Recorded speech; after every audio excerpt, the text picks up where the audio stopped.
ସେତେବେଳେ ତାଙ୍କେ କହିଲେ ଯେ ପିଲାକୁ କଣ ପାଇଁ ଛାଡୁନୁ କହି ତାପରେ ଲେଖିକି ଟିକେ ଦିଅ କହିକି ମାଗିଲାକୁ ବି ଦେଲେ ନାଇଁ ମାସ ଯାକ ପଇସା ଆସିବ କହିକି ଆମକୁ ମେଡିକାଲରେ ମାଗିଲେ ନା ମାଗିବାକୁ ଆମର ଯାଇକି ମାଗିଲା ସିନା ଦେଲେନି। ସେ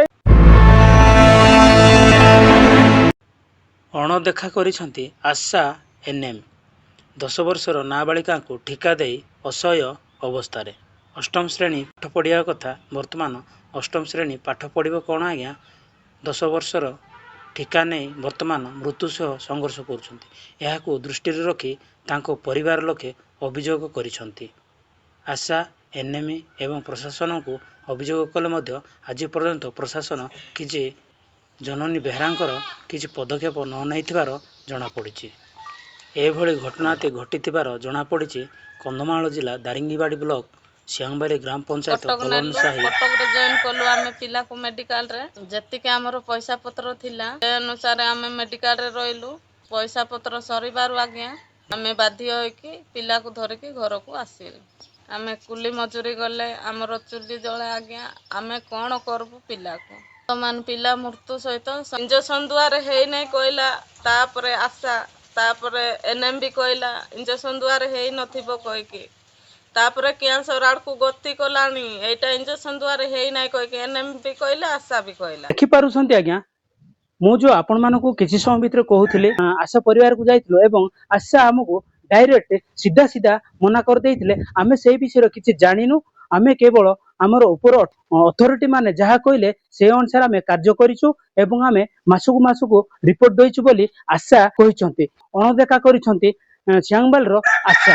ତା ସହିତ ମାସ ଏନ୍ଏମ୍ କ୍ୱାର୍ଟର ତାଳା ପଡିକି ରହିଛି ଏବଂ ଟାଇମ ହେଇଥିଲେ ମଧ୍ୟ ଟାଇମ ଅନୁସାରେ ଏନ୍ଏମ୍ କ୍ୱାର୍ଟର ମଧ୍ୟ ଖୋଲା ହଉନି, ଯାହାରି ଫଳରେ ଆମେ ଏନ୍ଏମ୍କୁ ଏବଂ ଆଶାଙ୍କୁ ମଧ୍ୟ ଯୋଗାଯୋଗ କରିପାରିନଥିଲୁ।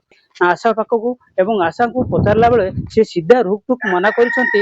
ସିଡିପିଓ ମ୍ୟାଡାମ ଆମକୁ ମନା କରିଛନ୍ତି ଯେକୌଣସି କାହାକୁ କିଛି ଏ ଖବର କହିବେ ନାହିଁ ବୋଲି ସିଧାସଳଖ ଆଶା ଆମକୁ କହିଛନ୍ତି। କିନ୍ତୁ ସେ ବିଷୟରେ ଆମେ ନିରାଶ ହୋଇ ଫେରିଥିଲୁ, ଯୋଉଟା କି ରୋଗୀ ପରିବାରକୁ।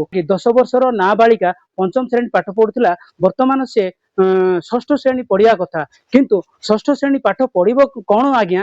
ସେ ବର୍ତ୍ତମାନ ମୃତ୍ୟୁ ସହିତ ଆଜକୁ 6 ମାସ ହେଲା ସଂଘର୍ଷ କରୁଛନ୍ତି। କୋଉ ପ୍ରକାର ଭାବରେ ସେ ବେଡରେ ପଡିଛନ୍ତି ଏବଂ କୋଉ ପ୍ରକାର ଭାବରେ ସେ ମୃତ୍ୟୁ ସହିତ ସଂଘର୍ଷ କରୁଛନ୍ତି ସେଟା ମୁଁ ଆପଣଙ୍କୁ ଭିଜୁଆଲ ମାଧ୍ୟମରେ ଦେଖେଇବି। କିନ୍ତୁ ଆଜି ପର୍ଯ୍ୟନ୍ତ ସରକାର କିମ୍ବା ଟିଚର ହଉ, ଆଶା ହଉ କି ଏନ୍ଏମ୍ ହଉ, ଆଜି ପର୍ଯ୍ୟନ୍ତ ତାଙ୍କ ଘର ନିକଟକୁ କେହି ମଧ୍ୟ ଆସିନାହାନ୍ତି କି କେହି ମଧ୍ୟ ସେ ଝିଅ ବିଷୟରେ କେହି ମଧ୍ୟ ଆଜି ପର୍ଯ୍ୟନ୍ତ ପଚାରି ନାହାନ୍ତି। ଏହାକୁ ଅଭିଯୋଗ ରଖିଛନ୍ତି ଜନନୀ ବେହେରାଙ୍କ ବାପା ମା ପରିବାର।